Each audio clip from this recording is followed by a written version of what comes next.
বড়দেরকে প্রণাম আর ছোটদেরকে ভালোবাসা জানিয়ে আমি শিপ্রা মজুমদার আজকে আবার একটা নতুন রেসিপি নিয়ে তোমাদের কাছে চলে এসেছি। আশা করি রেসিপিটা তোমাদের ভীষণ ভালো লাগবে। তাহলে চলে এসো, দেখতে শুরু করো। আজকে আমি তোমাদেরকে কি দেখাতে চলেছি। দেখো, এখানে একটা থালার মধ্যে কুমড়ো, আলু, পটল আর বিনস নিয়ে নিয়েছি। এই রেসিপিটাতে বেগুন দিলে খুব ভালো লাগে, কিন্তু বেগুন যেহেতু আমার কাছে নেই সেই জন্য বেগুনটা দিলাম না। আর একটা টমেটো দিয়েছি। দেখো, কেটে কুটে সুন্দর করে পিস করে নিয়ে নিয়েছি। সবজিগুলো ধোয়া হয়ে গেছে। আর এখানে বেশ কিছুটা কাচকি মাছ ধুয়ে পরিষ্কার করে নুন হলুদ দিয়ে দিলাম। এবার এদিকে কড়াইয়ের মধ্যে সর্ষের তেল চাপিয়ে দিচ্ছি। এখানে আমি একটু বেশি করেই সর্ষের তেলটা নেব, কেননা কাচকি মাছ ভাজতে কিন্তু একটু বেশি সর্ষের তেলের প্রয়োজন হয়। আমি 5 চামচ সর্ষের তেল দিলাম। এবার নুন হলুদ দিয়ে ভালো করে দেখো কাচকি মাছটাকে মাখিয়ে নিচ্ছি। যে কোনো চুনো মাছ একটু বেশি করে তেল না দিলে ভালো করে ভাজা হয় না, তাই একটু বেশি তেল দিয়ে এবারে কাচকি মাছটা মাখা হয়ে গেছে। এবার পুরো কাচকি মাছটাকে তেলের মধ্যে দেখো দিয়ে দিলাম। একবারেই পুরো মাছটা ভেজে তুলব, এই জন্য সম্পূর্ণ মাছটা দেওয়া হয়ে গেল। এখানে প্রায় 500 গ্রামের মতন কাচকি মাছ আছে। আমি এটাকে একটু নেড়ে চেড়ে ভালো করে ভাজা করে নিচ্ছি।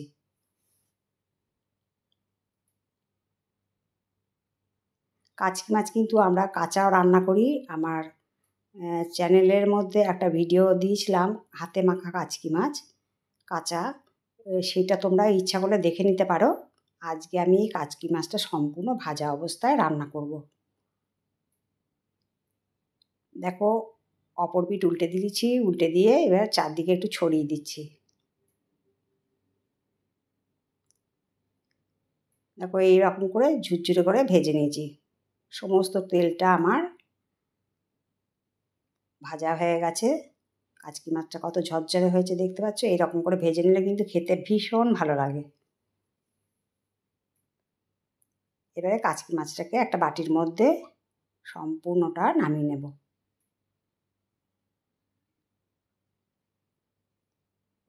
এবার দেখো, কড়াইতে তেল দিয়ে দিয়েছি আবার।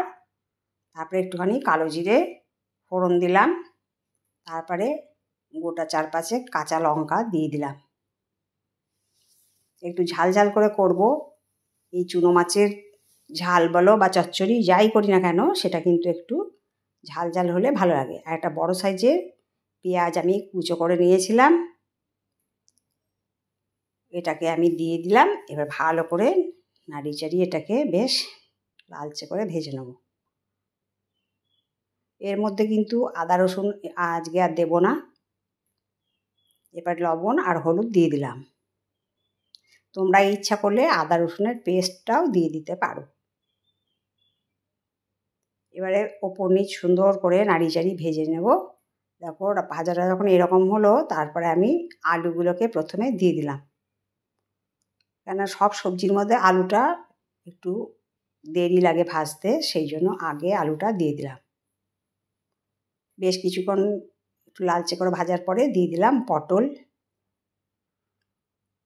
তারপর আর বিনস দিয়ে দিলাম। আমি আজকে সবজি দিয়ে কাচকি মাছের রেসিপিটা রান্না করব। বন্ধুরা, তোমরা সবজি দিয়ে কোনোদিন কাচকি মাছের রেসিপি রান্না করেছো কিনা, বা ঝাল রান্না করেছো কিনা, বা চচ্চড়ি রান্না করেছো কিনা জানাবে। এইভাবে যদি না করে থাকো তাহলে অবশ্যই একদিন ট্রাই করো, তোমাদের ভীষণ ভালো লাগবে। দেখো, পটল আর বিনসটা অনেকটাই নরম হয়ে যাওয়ার পরে আমি আরেকটু করে ঢাকনা দিয়ে রাখবো। আলুটা নরম হয়ে যাওয়া পর্যন্ত রান্না করে নেব।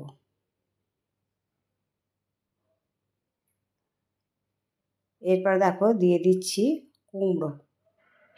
কুমড়োগুলো ঠিক একই সাইজ করে সমস্ত সবজি কেটে নিয়েছি। টমেটোগুলোও দিয়ে দিলাম। এবার এটাকেও ওপর নিচ ভালো করে সবজিগুলো মিশিয়ে নিতে হবে।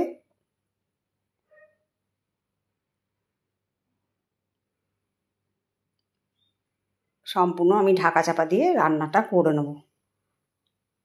আমি কিন্তু এর মধ্যে কোনো জল ইউজ করব না। এরকম ঢাকনা দিয়ে দিয়েই রান্নাটা কমপ্লিট করতে হবে।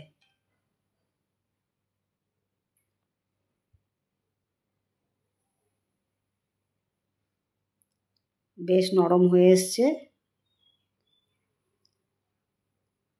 আর তেলটাও বেশ অনেকটা বেরিয়েছে।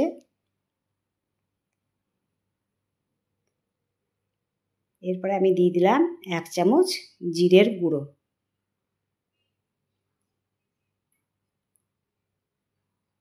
জিরের গুঁড়োটা এই অবস্থায় দিলে ভীষণ সুন্দর একটা গন্ধ আসে চচ্চড়িটার মধ্যে।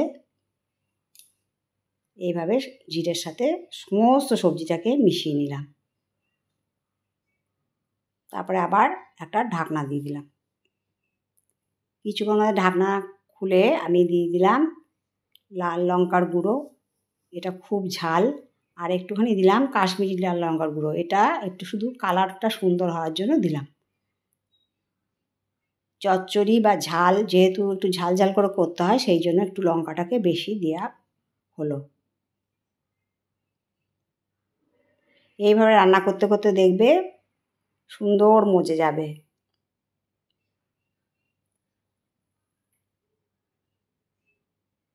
এরপরে আমি ভেজে রাখা কাচকি মাছগুলো এর মধ্যে দিয়ে দিলাম। সবজি থেকে বেশ কিছু জল বেরিয়ে গেছে।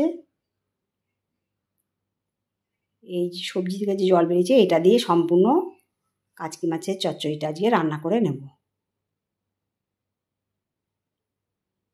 এটার এত সুন্দর টেস্ট যে এক আইটেম দিয়ে সুন্দর ভাত খাওয়া হয়ে যাবে। বাড়ির প্রত্যেকে রিকোয়েস্ট করবে এইভাবে তৈরি করে দেওয়ার জন্য। তাই বন্ধুরা, তোমাদের কাছে আরেকবার রিকোয়েস্ট করছি, অবশ্যই এইভাবে কাচকি মাছের চচ্চড়ি রান্না করে খেও, তোমাদের ভীষণ ভীষণ ভালো লাগবে। আমি এরপরে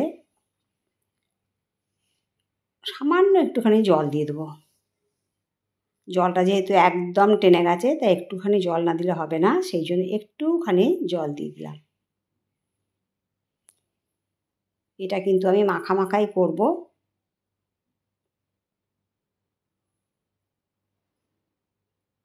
এবারে আবার একটুখানি ঢাকনা দিয়ে দিলাম। দেখো ঢাকনা খুলে আমি এর পরে ধনে পাতা কুচি দিয়ে দিচ্ছি।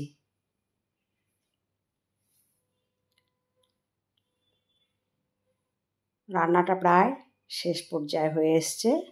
ধনে পাতা দিয়ে ওপর নিচ সুন্দর করে নাড়ি চাড়িয়ে রান্নাটা করে নিচ্ছি। বন্ধুরা, যদি তোমাদের ভালো লাগে লাইক, শেয়ার, কমেন্ট আর সাবস্ক্রাইব করে আমার চ্যানেলের পাশে থেকো। আর যদি কোনো নতুন বন্ধু এসে থাকো, বেল বাটনটা অবশ্যই অন করে দেবে, তাহলে সমস্ত নোটিফিকেশান তোমাদের কাছে পৌঁছে যাবে। এবারে আমি রান্নাটা কমপ্লিট হয়ে যাওয়ার পরে আমি একটা প্লেটের মধ্যে দেখো সার্ভ করে নিচ্ছি। তোমাদের সুন্দর সুন্দর কমেন্টসের মধ্যে জানাবে কেমন হয়েছে আজকের রেসিপিটা। আমি আশা করব তোমাদের ভীষণ পছন্দ হয়েছে। তাহলে দেখো কত সুন্দর দেখতে লাগছে আজকের কাচকি মাছের চচ্চড়ি। তাহলে বন্ধুরা, আজকে আমি এই পর্যন্ত রাখি। অন্য কোনো দিন অন্য কোনো রেসিপি নিয়ে আবার তোমাদের সাথে চলে আসব। টাটা।